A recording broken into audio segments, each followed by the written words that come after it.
stand? The average attorney will spend 12,000 hours. What is it, 18,000 hours? Whatever it was. 16,000 hours before they're a practicing, getting paid attorney. 16,000 hours, hopefully. You've just spent 14 minutes. And how many have increased your confidence in closing in 14 minutes?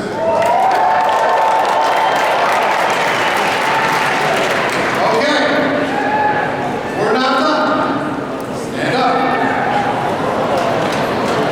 I want you to, now no cheating. You said you were going to play at pro level. You said you weren't going to be hiding, playing big shot. No cheating, no going to the bathroom, no messing around. Find a new person that you do not know, that you have never met. And do this again.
Did it get smoother?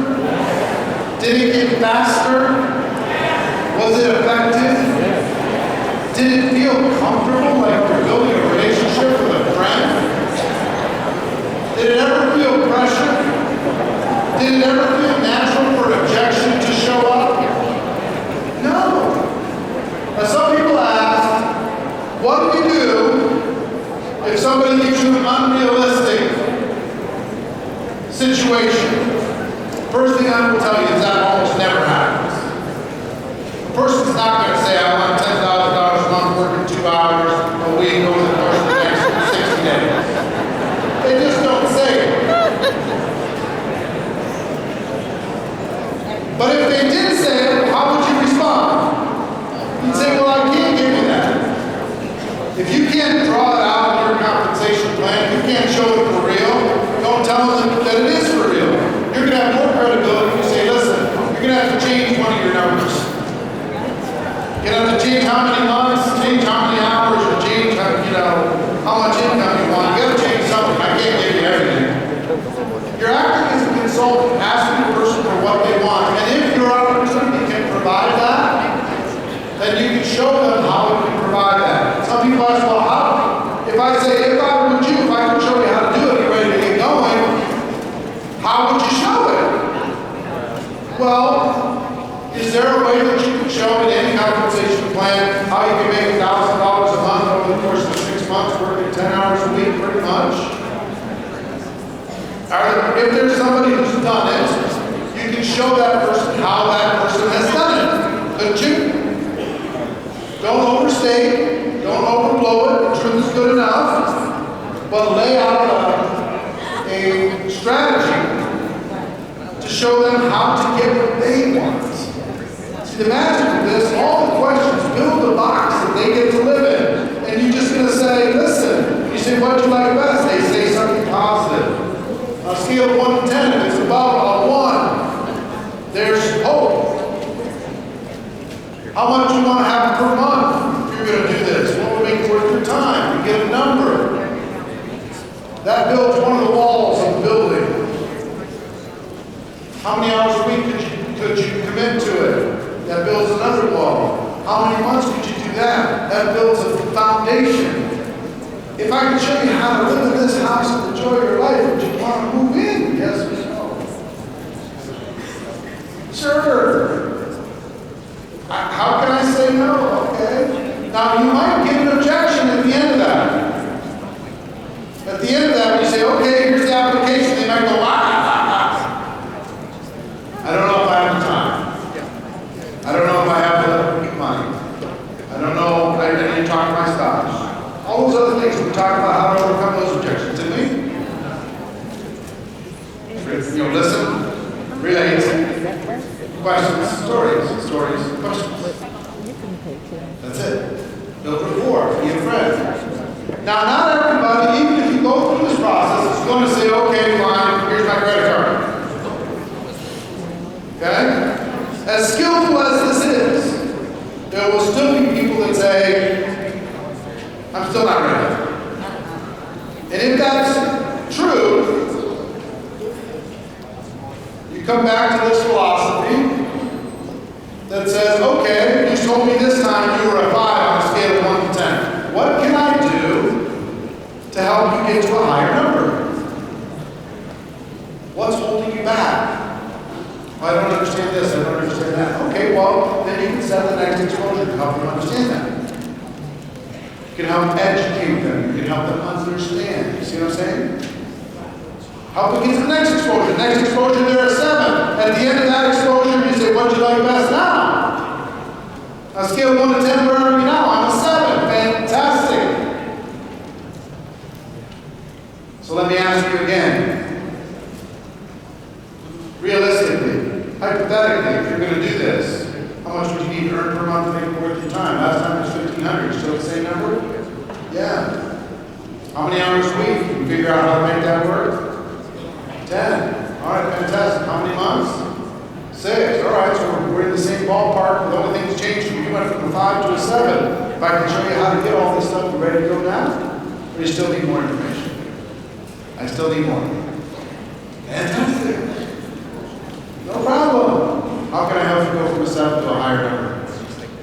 need to try the product. I'm not so sure. Fantastic. Let's try it. You know, and the one great thing you have about network marketing, with the standards that are involved in our profession, you can let people test drive the opportunity, not just the product. They can join, they can send it back if it doesn't fit their needs. You just don't get that in anything else. You start any other kind of business, that money's gone. You know? If that philosophy were in place in our government, guess what? Student loans, you can just give back the education. They would wipe out the student loans.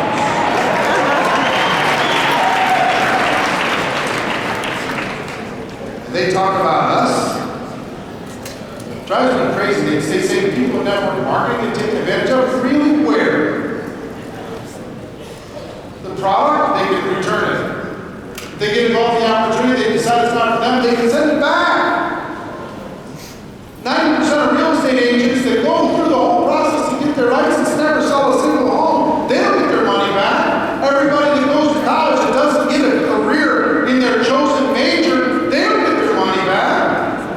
You go open a dry cleaning service, it doesn't work. Guess what? Tough luck. Suck it up. They don't get their money back. You protect more people in this profession than any place on earth. So it's weird that they would flip it and try and say we're not. I don't know if they're scared. I don't know if they're scared. I think they're just, frankly, living in an old model.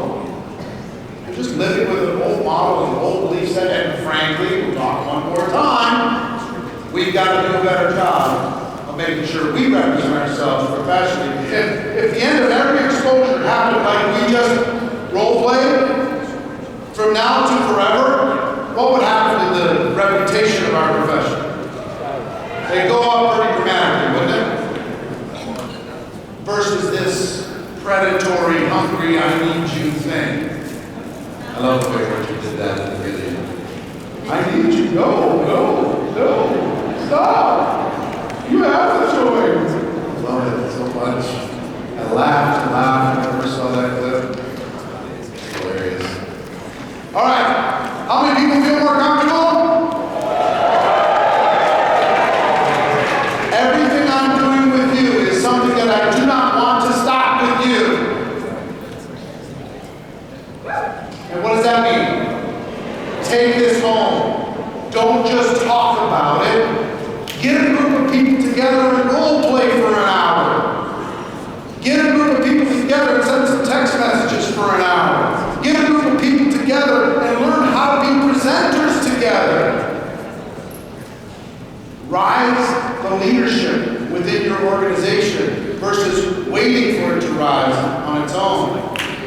Give them platforms to learn. Give them opportunities to step in and become a presenter in even a small way. Teach them how to tell their story. Teach them how to tell your opportunities, share your opportunity.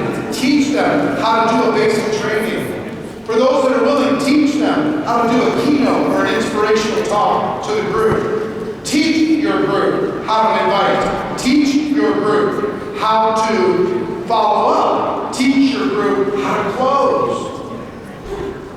Get them together. Create an environment and a culture within your group that becomes unstoppable. My number one wish, if I was in your shoes, I would want my group to be known as the best trained group on earth when it comes to network marketing skills.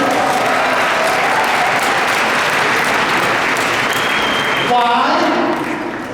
Because those skills bring confidence. How many people are more confident in just the last 30 minutes? A confident person will do more. A confident person will take action. A confident person will do something on their own when somebody else isn't around. A confident person will look for opportunity instead of hiding from it. A confident person will get results, and a confident person will start to be able to lead. That's what I want you to become, a confident person.